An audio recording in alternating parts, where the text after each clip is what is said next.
Hollywood 931. For God's sakes, when does Minkah ball start? When the refs stop throwing shitty flags.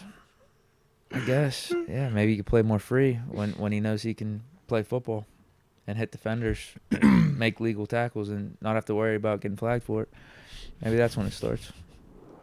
Hey, man, shout out to officials, baby. Shout out to officials. That was the worst call I've seen in a while, I think. And I've seen a ton. I mean, it seems like I see bad ones every week, but that one, that's got to be top 3. Holy. Dude let up, not helmet to helmet. I don't know what was more textbook than what Minka did, like how you would write it up. I mean, hey, man. What's his face? Who was that? A.D. Mitchell? Mm-hmm. He got, like, A.D. Mitchell getting scared caused Minka to get a penalty. That's pretty crazy. I mean, I hear you, bro. I'm with you. I will say, I just think that they kind of let everybody know how they were going to be calling this game on that first roughing the passer. Or unnecessary you know what? Yeah, I'll say that was a terrible call, too. That was a terrible call. We benefited from it, but awful call. But I feel like when they threw that flag, that kind of told me, if it's close, error on the side of caution. Because you think, then you had the Spencer Anderson and Broderick. Now, granted, they both hit them dudes late. Yeah, who is that even on? I don't think the announcers even knew. Either one, because Spencer Anderson hit the first dude kind of late, and I'm like, Broderick was like egregious. He was like 2-3 steps in, and I'm like, God, dog. And then turned around and told me, so what I do? I'm like, come on, bro, you got to chill. But I just kind of looked at it and was like, they're kind of giving you the mindset of, if you are close, man, don't do it. And looking at the play, A.D. Mitchell for certain, alligator arms it. You could slow it down and watch him. He's running, and he's like, I'm not about to do that because I see Minka. The flip side, though, and as much as I love Minka could have definitely avoided him, bro. And not bombed him. And he still didn't bomb him. He let up. But what I'm saying is, that was as a player, that's I'm going to still get you, but I'm going to do it in a way that I can still hold my hands up and say, oh, I ain't trying to kill him. I ain't hit him in the head. I ain't do that now.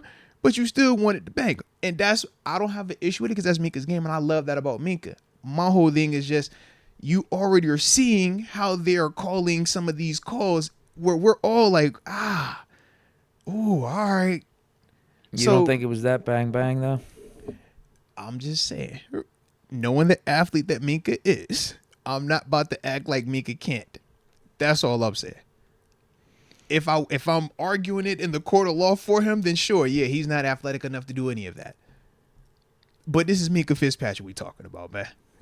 That's all I'm saying. Yeah, but now we're talking about individual players and what their abilities are, as opposed to just like what's a legal football play. No, we're not. What he can do in the confines of the rules. We're talking about a global issue, which is the onus has always been put on the defender to avoid the offensive player. We saw the same situation with Casey, except what? He actually connected and they threw him out. But the onus has always been on the defender.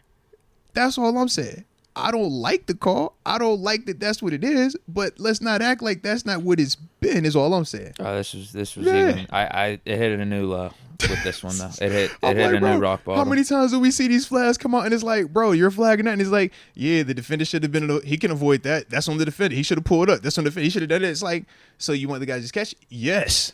We've already talked about this. Yes, we had the argument we talked about it last year even at this same stadium.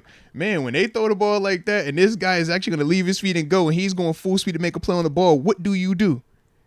This was no different. It's on the sideline right here. Hey, what do you do? Do you pull up, allow him to make it? Do you run through him, bomb him?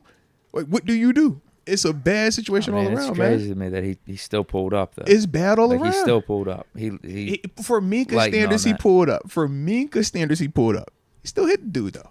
That's all I'm saying. Like, he played football. I'm with you. He played good football to me. He played football. It's good football to me. He got a flag. It's crazy. This is the league, though, man. Absolutely crazy. That's why it's an offensive league, though. It's a joke. It's an offensive league. You can't hit quarterbacks too hard. You can't hit receivers too hard. I do That's think what it is. These refs probably in particular, though, were taking it to another level, because I don't think you're seeing it called like that across the league. I mean, you even heard the expert ref come in and say, I wouldn't have called that. But he also said he wouldn't have called the pass rush one either. And that's fine, too, because that was a bad call. But it's the specific crews. they're not just scattered. It's like, yo, that's the crew. So on that day, Well, you kind of get the flow of what they're gonna call, they- and you have to adapt to that as the player. Godot in the NFL needs to talk to this crew and say these guys are playing football. He's Listen, up on the flags. They get graded every week, and then when we get to the Get postseason, off that's your supposed to be power the trip. best of the best ones, right? And even in the postseason, we see them dudes make calls. We're like, and that's the best of the best. So come on, man. You know it's officials, man. It's officials. This is what they do. Yeah, bad call. Yeah. Bad call.